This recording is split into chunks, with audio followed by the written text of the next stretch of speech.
Today I'm going to show you how to hard reset your Nintendo Switch if it's not turning on at all.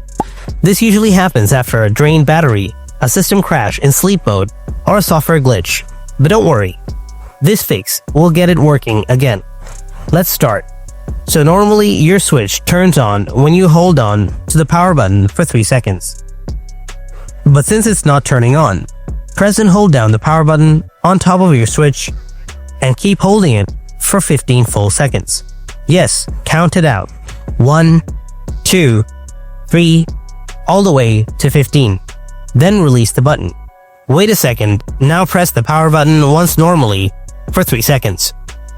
If the screen turns on, great, your Switch just needed a forced reboot.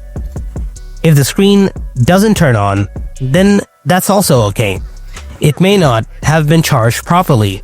Plug the Switch into its original charger. Make sure you use the official Nintendo AC adapter.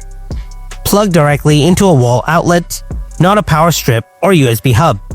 Let it charge for at least 30 minutes, then try the 15-second hold trick again.